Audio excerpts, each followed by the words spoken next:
I don't talk about this publicly a whole lot, but today we have a podcast with Dylan Wilson. Dylan, how you doing, bro?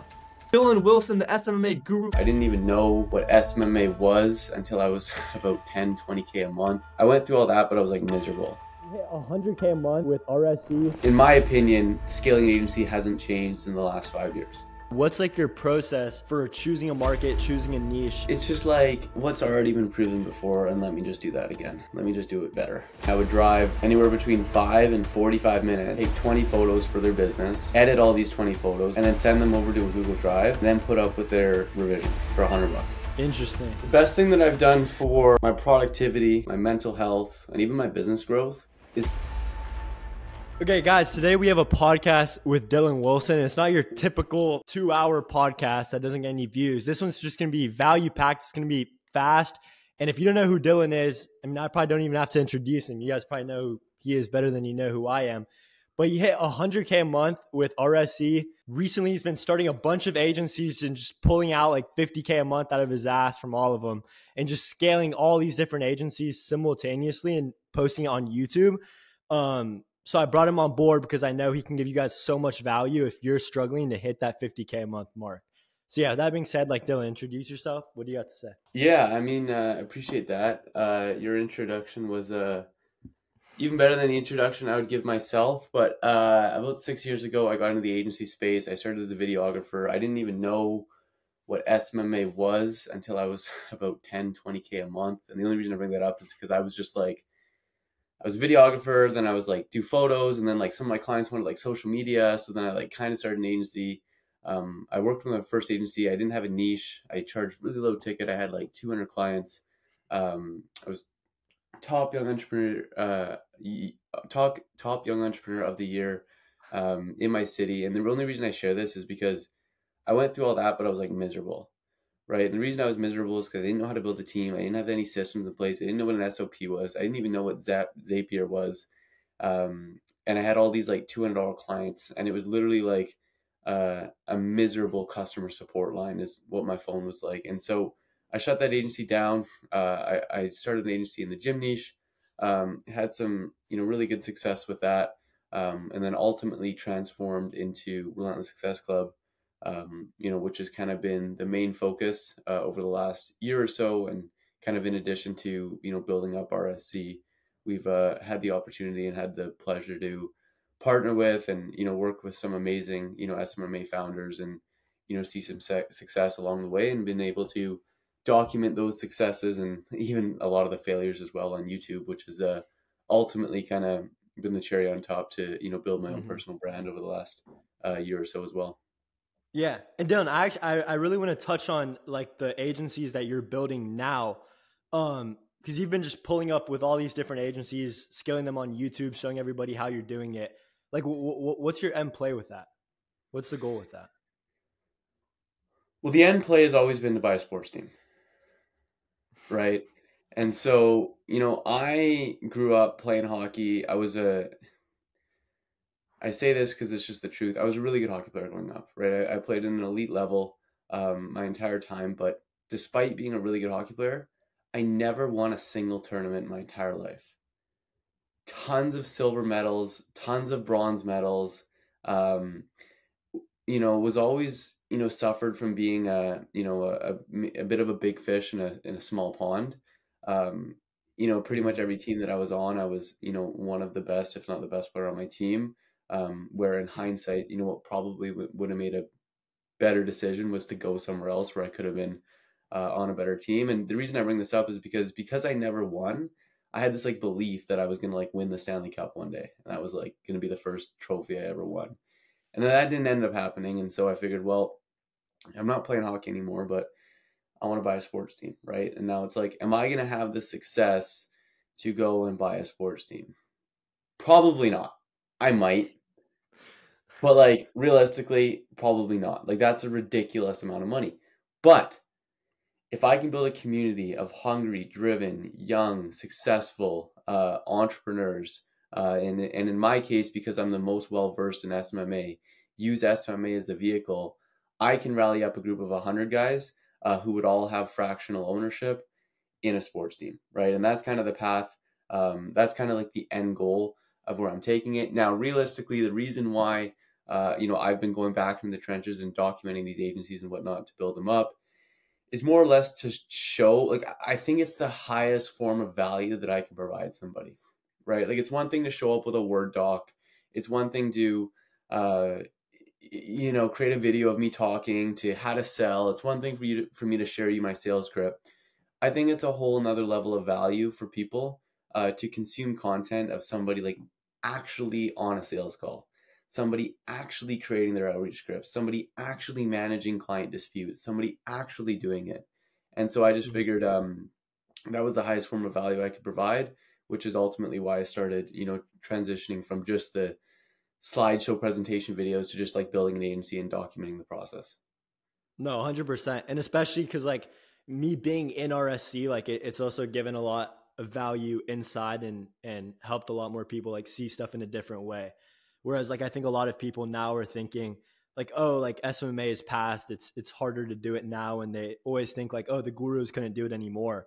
Yeah. So I think that was like a really good show of like, okay, like you still got it. Right. Yeah, no, for sure. And obviously that was like, I'm not going to lie, like that was another factor as well, right? Like, obviously I went full, we'll call it full guru mode for about a year, right? And I started to, whether it was me mentally in my, the voices in my own head, or it was probably more the voices in my own head than it was, the public. But there was part of me like feeling a little bit of imposter syndrome of like, hey, I'm telling people how to build an agency, but it's been like 18 months since I last ran an agency, right? And so now going back in the trenches, and scaling up, these recent agencies as quickly as we have, it's done a lot for me mentally just to know, like, I have undeniable proof that like what I'm preaching works, so long as, people can stick to the game plan, and so long as people stick to the process and see it through, they can have the same success. Yeah. And what have you found to be the kind of difference between scaling these new agencies now that you've learned the process, you've kind of gotten all the insights, versus in the past scaling like Wilson Media or something like that?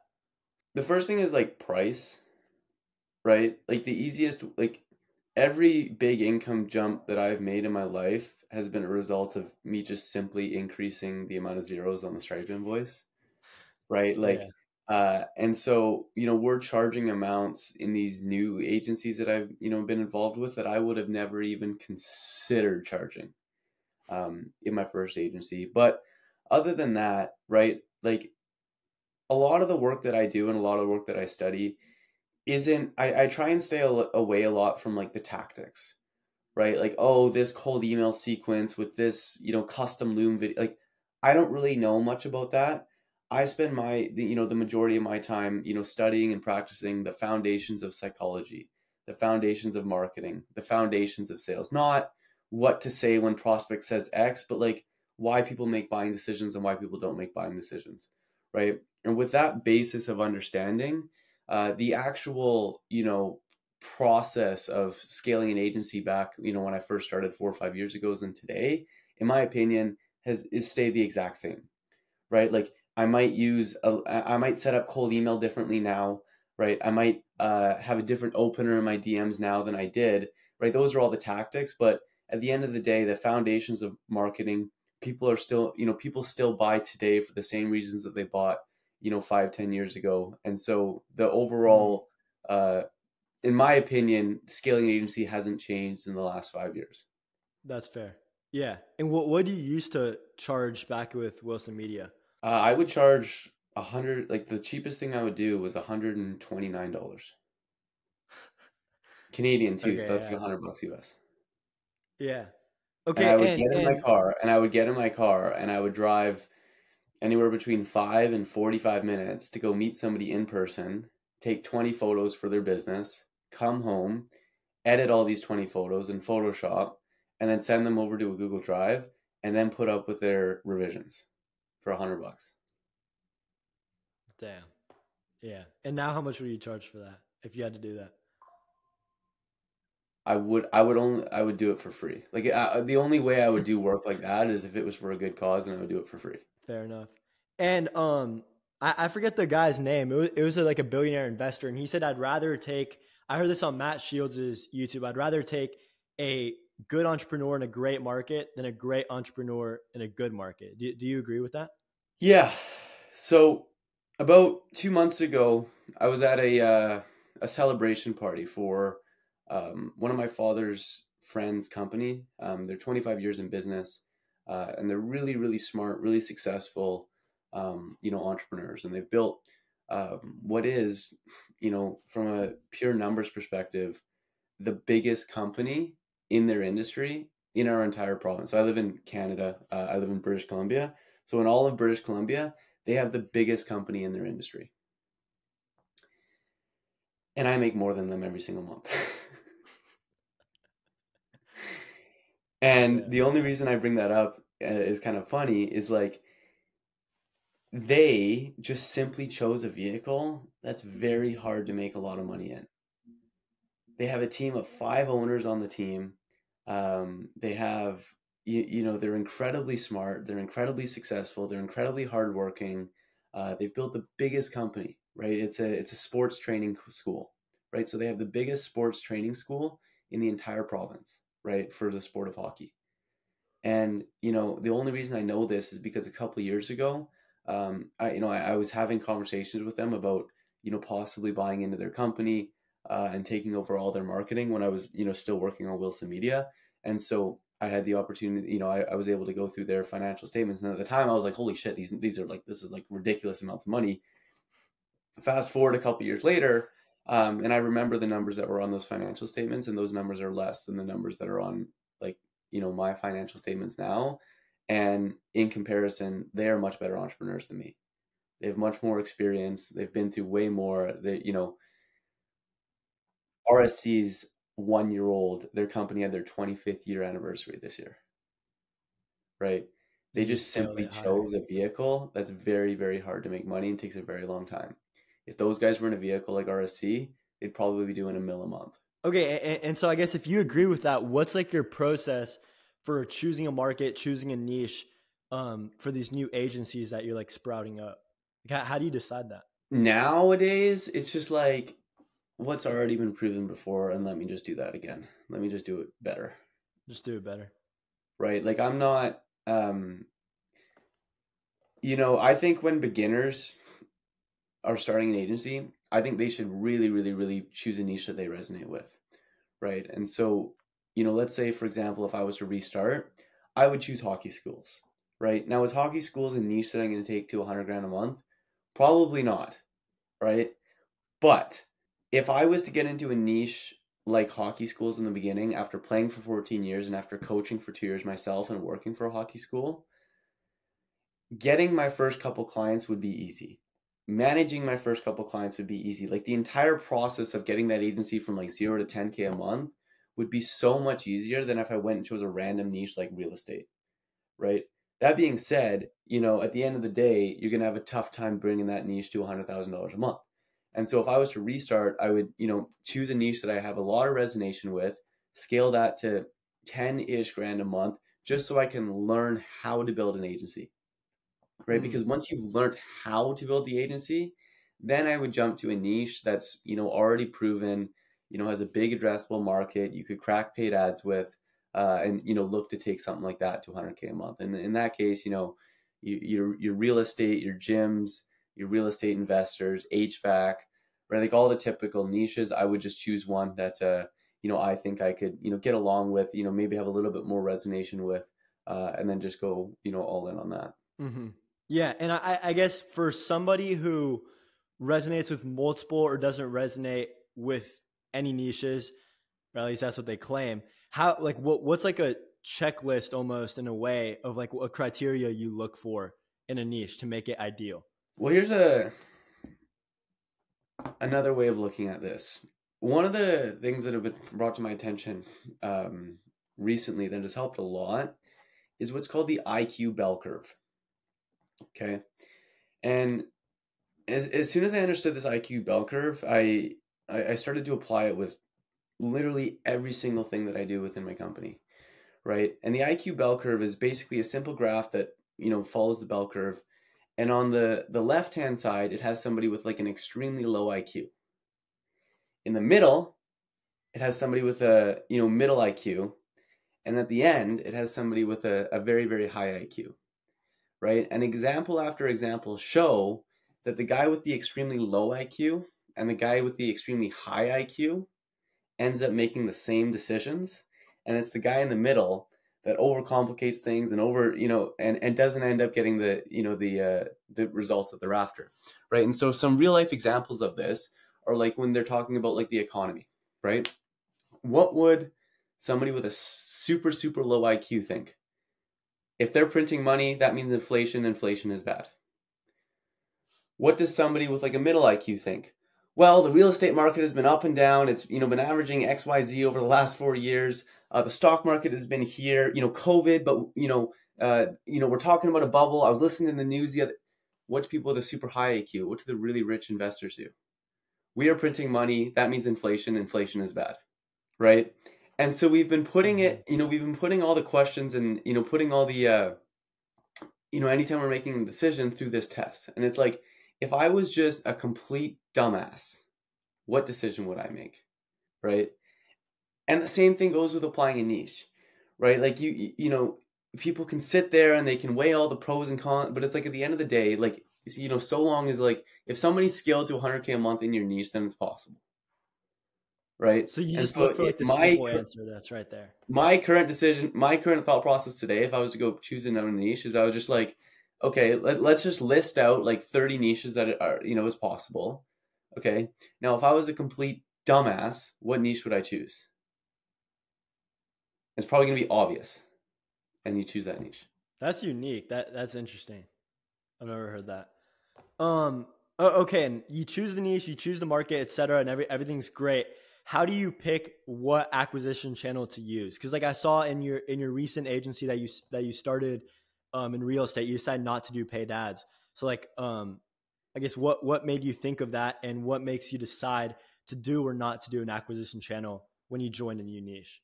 Paid ads are probably the best acquisition channel. The reason why we didn't choose paid ads in the last one is because we wanted to document the process of scaling an agency, starting from zero with $0.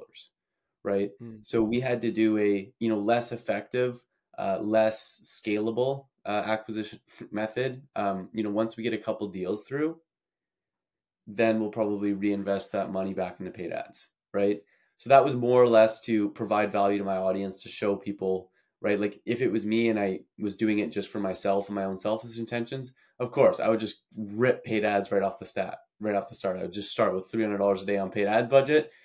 But I know most of the people in my audience can't do that. So I was like, let me show you what I would do if I was in your position. That being said, in order to choose the best acquisition channel, the first thing that I consider isn't the acquisition channel, but it is, who am I contacting? Like, who am I trying to get a hold of, right? If I'm trying to get a hold of a dentist, well, IGDM outreach probably isn't a good acquisition method, right? I think about like, who am I trying to speak with? How does this person live their life? How are they best, how do they communicate in their day to day?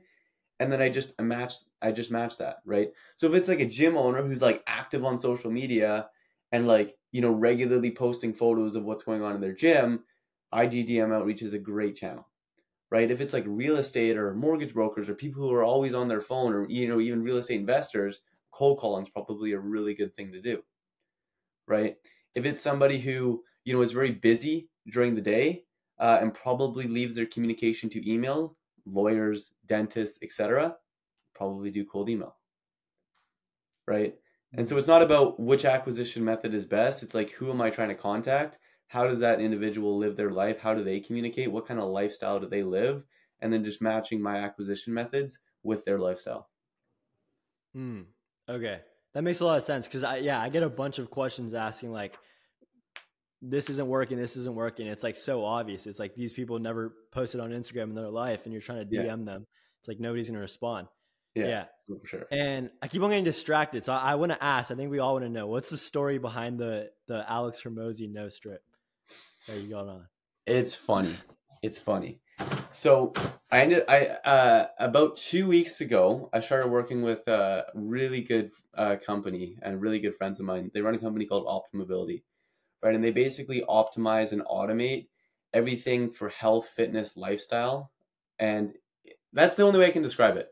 They're a personal trainer slash nutritionist slash like personal assistant, right? So they schedule in workouts depending on what my massage therapist tells me that my weaknesses are, and they do it like around my work calendar. And they also like, it's really cool, right? And they specialize in working with high level entrepreneurs. But last weekend, or maybe it was 2 weeks ago, I was hanging out at their place, and I was just like sniffling, and I was like breathing out of my mouth, and I was just like, I couldn't breathe, right? Because I've had, sinus problems for the last like 2 weeks or so. And my friend Eon walks up to me, slaps a nose strip down on the counter, and he's like, put this on. And I'm like, what is this going to do? Right. And then I put it on. I'm not joking. Instant relief. Like instantly I could breathe out of my nose. And I was like, holy shit. Okay. But now here's the kicker. So that night I went to sleep and I put another nose strip on to go to sleep. And for the first night in 2 weeks, I slept out of my nose. Or I slept while breathing out of my nose all night long. And there's a bunch of science behind it that I don't fully understand, but I've done enough research to believe it, we'll call it that when you breathe out of your nose, significant more amounts of oxygen get to your brain. I woke up the next morning feeling more rested and more recharged while sleeping the same amount of hours than I've slept in the last 2 weeks. Like I actually woke up like ready to get out of bed, rested and recharged, and it was like 4:30 a.m. in the morning. Because I had so much more oxygen going to my brain. And now I've learned that like even if I just sit here with this on, breathing out of my nose, I get more oxygen throughout my brain. I have more energy. I don't crash as much, and it's easier to stay productive all day long because my brain I'm getting better oxygen to my brain than when recently, dealing with sinus issues, it's been blocking it off. Guys, this is like a sales lesson. I'm gonna go buy one after this. Yeah, good. It's a little productivity hack. Like you do this, you get more oxygen to your brain. I don't know why Alex Hormozy does it. And trust me, I've been getting the Alex Hormozy jokes, all week long.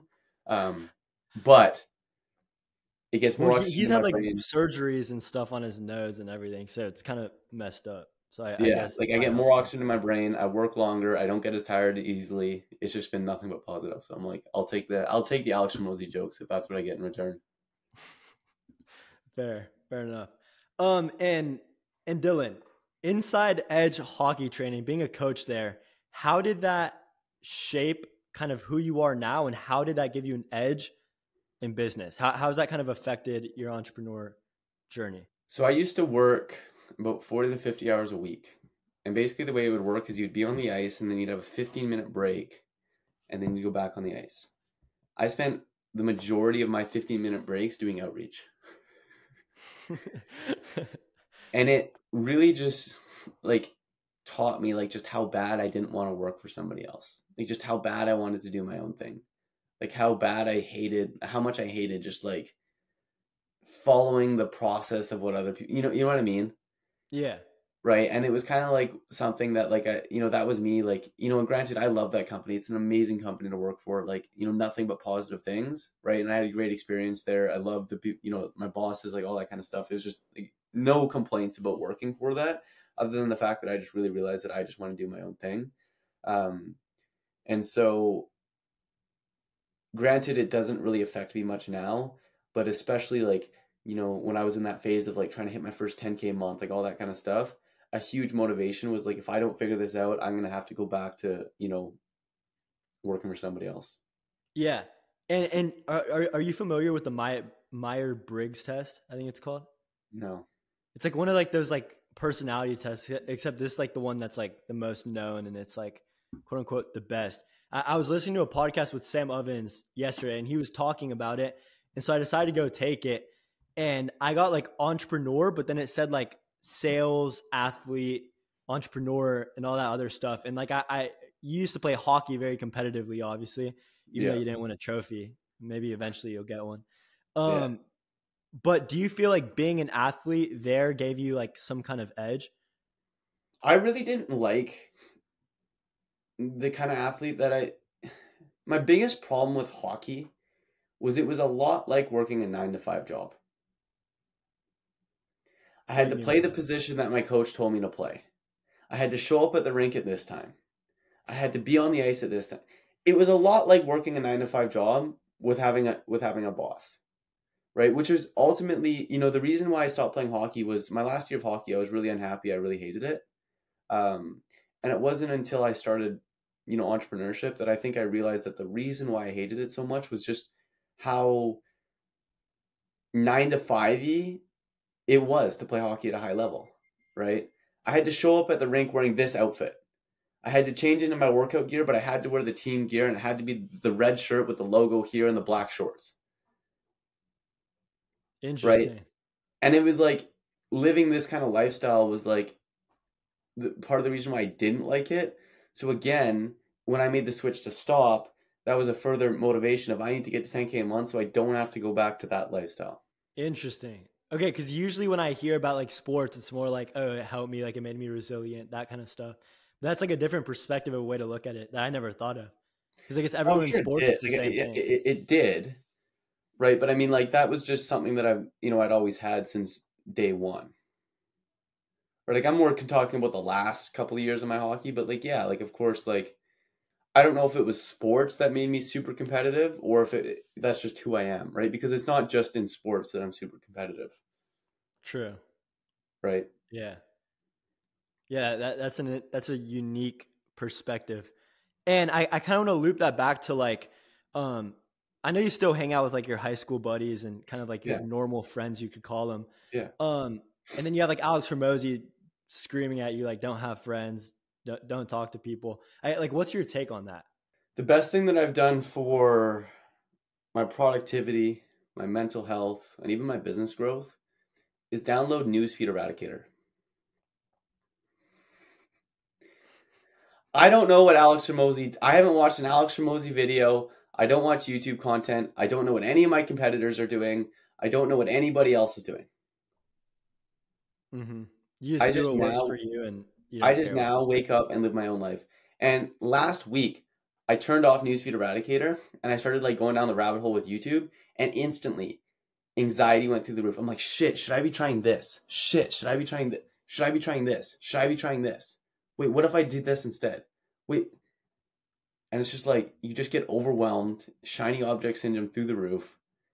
And so, yeah, so I don't even know. I haven't even heard Alex Hormozy's messaging on like, not hanging out with like high school friends. But I mean, like, I don't know. If you have like, if the reason you can't put in work is because of your friends or something, like, then you got bigger problems than like your friends. Okay, so you should look inside and realize why you're not able to. Yeah, it's like I have friends that I the only time I hang out with, like 80% of the time I hang out with them, I'm drinking too. Mm-hmm. Right, but it's like, but also you're not even like in the entrepreneurship because you want to be like monk mode or whatever. Like you just want to enjoy life and just like play golf and yeah. I mean, like, yeah, like don't get me wrong. Like, in the beginning, I definitely had phases where I went through monk mode and I went through, all that kind of stuff. But recently, I just like live my own life. Like I don't subscribe to anybody else's. I don't do 75 hard. I don't subscribe to anybody else's like daily routine or anything like that. Other than fucking Optimum Abilities, because they tell me when my workouts are scheduled and stuff like that. But other than that, yeah. Yeah. Do you feel like you need to have that first phase of like monk mode and like working hard, grinding before you can go into where you're at now? And that's almost like the prize, the reward for being able to do that? Or do you think the whole time, if you went back, you could have done what you're already doing now? No, I believe the first thing that you said was right there. Charlie Morgan put out a video a couple weeks ago, and I really resonated with it. And I didn't watch the full video, but the part that I watched, he had a simple graph, and it was like the input that you do, and then the results were over here, and then like to the other side, it was like memory. Okay, and so basically, the graph explained that it's like you are where you are today. The results that you experience today are a result of things that happened, 2-3 years ago. But because they were 2-3 years ago, you don't even remember what you were doing back then. Yeah. Right? Fair. And so if somebody's like screwed up mentally and they can't focus for more than 2 hours without, having the urge to go watch TikTok or something, like then yeah, you should probably, you know, go into monk mode, or yeah, you should probably do some dopamine detox and stuff like that, right? But if you've been, you know, in a relatively disciplined lifestyle for 3 years, I don't think you need to I don't think you need to subscribe to monk mode, right? Because it's like you might need that to kind of like reset your brain to get going. But I don't know if it's Alex Hormozy talks about this. I think he does actually, which is ironic. Um, he's like, if you can't do something for a year, or if you can't do something for the rest of your life, don't do it for a day, right? And at this phase of my entrepreneurial journey, it's like I'm not going to stay in monk mode for the rest of my life. And so I just like don't like I just don't bother to it. Now, if I find myself slipping, like if I went through, you know, maybe later this year or something, I go on like a 3-week vacation and I really don't work that much, and I, you know, I go out a lot, like I might come back and spend 2 weeks in monk mode. Right? But so long as I don't do anything like that, like I just so you use it almost like as like a tool rather than like a lifestyle. Yeah. Okay, that's interesting. And when it comes to like, because obviously you've networked with a lot of people, you've met a lot of agency owners, SMMA owners, business owners making a lot of money. What advice would you have to beginners or somebody that's just now starting to meet people like that to network and kind of get to meet those higher up people? I think most people ask for things too early. So you think maintain a relationship and then nurture it, and then if you need to ask, you can. Well, I think if you're fostering a relationship because you want something out of that person, it won't work. Story that I have. So I have this group of friends who have recently become some of my, like literally, honestly, some of my best friends, right? Like I hang out with them more than I hang out with my high school friends. The average, there's, you know, about 6 or 7 of them. And everybody is anywhere between 50 and 200-300 grand a month with their companies, most of which are in the online agency space. And the first like 6 times I hung out with them, we literally just like went to the gym, talked about like whatever, talked about trips. We went golfing, right? And I showed them how to, like, because I was the only golfer in the group, so I like showed them how to golf, right? Like just like literally just hung out as friends. Okay. Last Monday, I hung out with him. I hung out with one of them. And they asked me a question. Really, for the first time, they asked me, like, what do you do? Or, like, not what do you do, but, like, what is your they were more curious about, like, how am I growing my company, right? Like, how have I grown it to where I've grown it? Yeah. And then they're like, oh. And they're like, have you tried XYZ acquisition method? And then I won't reveal the name, but they basically had a very close connection with one of the top guys in our industry, and literally just handed me their entire acquisition process on a silver platter. Just sent me a Google Drive full of everything that they do. Literally while we were just sitting there at dinner. I'm like, yo, bro, like, trust me, try this. Set this up. Like, you'll probably, you know, you could probably scale this up to 300-400K a month just on this acquisition channel alone. Right? And then the next day, I'm at the gym. I get a phone call from him. Hey man, I was thinking about you as I was driving home. I thought of a couple new ideas for you. Right? And it's just like, now we're just like friends. And I didn't ask for anything. I never, like, entrepreneurs at a high level will naturally want to give back to you. Like that's just how a lot of them are wired. Like the same way for me, if like somebody asks me a question, I will give them my best advice without offering to pitch that. Like I won't pitch them anything. I'll just straight up give them their best advice. I'll show them my email sequences. I'll just like, here, take it, go for it, run with it. Right? So long as I believe that this is a genuine relationship and they're not just trying to like, oh, you know, foster a relationship with me so they can like, you know, get something from me. Yeah. Okay, that's really interesting. So you just like, y'all are just friends, and then if something happens, it happens. Just make it simple, I guess. Yeah, no, for sure. You kind of broke up there, so I didn't hear everything that you said, but at the end of the day, like, if you were trying to network with people for the sake of getting something out of them, it's probably not going to work. That's fair. Awesome. Well, Dylan, that's all I got for you. Thank you for coming on. Where can they find you? You can search up Dylan Wilson on any social media platform and I'll probably come up. Awesome. To keep it simple. Yeah. And guys, go check him out. I promise you, like, everything I've been able to do in the last couple of months, a big majority of it was because of this guy right here.